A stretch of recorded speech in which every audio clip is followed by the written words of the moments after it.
जय हिंद दोस्तों, स्वागत है आप सभी का आपके अपने YouTube चैनल जयपुर पे। तो क्लास 10th का हम लोग जो है मंथली टेस्ट का सिलेबस देखने वाले हैं कि इस बार जो आप लोगों का परीक्षा होने जा रहा है उसमें किस किस सब्जेक्ट से आप लोगों का क्वेश्चन आंसर आएगा। जैसे कि दोस्तों आप लोगों का पहला जो मंथली टेस्ट हुआ था वो हुआ था आप लोगों का 11 जून को, है ना।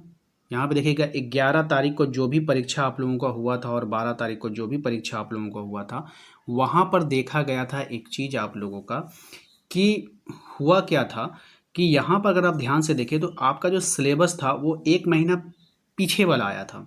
ठीक है, यानी जो परीक्षा आप लोगों का जून में हुआ था उसके पेपर को अगर आप एनालिसिस करोगे, आप देखोगे तो वहाँ पर मान के चलिए कि ये साइंस का चैप्टर है। ठीक है, ये साइंस है। साइंस में आप लोगों का वो जो आप लोगों का जून में एग्ज़ाम हुआ था उसमें से आप लोगों का जैव प्रक्रम आना चाहिए था, लेकिन नहीं आया। क्या आया था? कहाँ से आया था क्वेश्चन? क्वेश्चन आया था आप लोगों का रासायनिक अभिक्रिया और समीकरण से आया था, यानी कि मई वाले सिलेबस से क्वेश्चन पूछा गया था।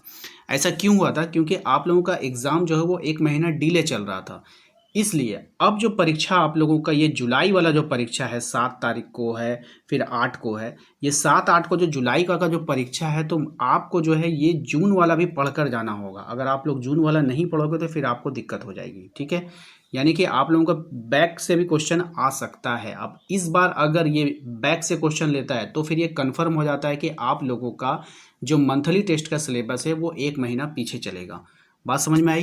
तो यहाँ पर आप लोग जो है इस वाले सिलेबस को भी ध्यान से देख लीजिए कि 11/6 यानी को जो जून में जो सिलेबस था आप लोगों का हिंदी में क्या क्या पढ़ना था। हिंदी में आप लोगों को कबीर पढ़ना था। ये हिंदी बी वालों के लिए है ना, ये हिंदी बी वालों के लिए कबीर था, लेकिन माता का आंचल हिंदी ए वाले पढ़ के जाएंगे। ठीक है, समझ में आ गया। और साइंस में आप लोगों को जो है जैव प्रक्रम पढ़ के जाना है। उसके बाद है आप लोगों का सोशल साइंस में सत्ता की साझेदारी पढ़नी है। मैथ में आपको दो चर वाले रैखिक समीकरण पढ़ना है।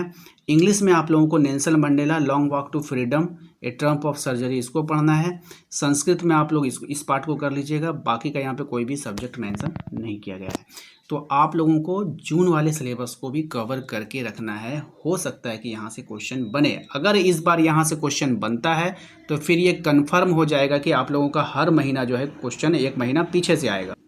इसको कर लेने के बाद अगर आपके पास समय बचता है तो आप थोड़ा बहुत जो है जुलाई वाले सेशन को भी आप लोग देख लीजिएगा। आपको तो पता ही चल जाएगा, आप क्योंकि 7 तारीख को एग्ज़ाम भी है और 8 तारीख को भी एग्ज़ाम है।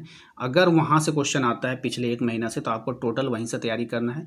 अगर नहीं आता है वहाँ से, अगर मान लीजिए कि हिंदी का पेपर देने गए 7 तारीख को, साइंस का पेपर देने गए, अगर यहाँ से पेपर आ गया तो फिर आप लोग 8 तारीख वाला को भी सेम यही सिलेबस कंप्लीट कीजिएगा जो कि आपका जुलाई का सिलेबस है। तो ये आप लोगों का जुलाई का सिलेबस है, इसको भी आप अच्छे तरीके से नोट कर लो कि हिंदी में जुलाई में आपको क्या पढ़ना था, साइंस में क्या पढ़ना था, सोशल साइंस में क्या पढ़ना था, मैथ में क्या पढ़ना था, इंग्लिश में क्या पढ़ना था और संस्कृत में क्या पढ़ना था। तो ये था आप लोग के क्लास 10th का सिलेबस जो कि आप लोगों को जानना बहुत ज़रूरी था। ठीक है, कोशिश करेंगे आप लोगों के लिए मोस्ट इंपॉर्टेंट सवालों को कंप्लीट करा दिया जाए एग्जाम के पहले। तो चैनल पे पहली बार विजिट कर रहे हैं, सब्सक्राइब कर लीजिए, घंटी वाले आइकन को जरूर प्रेस कर लीजिएगा ताकि आने वाली हर एक वीडियो का नोटिफिकेशन आपके मोबाइल पे जाए। इसके अलावा आप हमारे दिए गए नंबर पर संपर्क करके अपने व्हाट्सएप ग्रुप को भी ज्वाइन कर सकते हैं। मिलते हैं नेक्स्ट अगले वीडियो में। Thank you.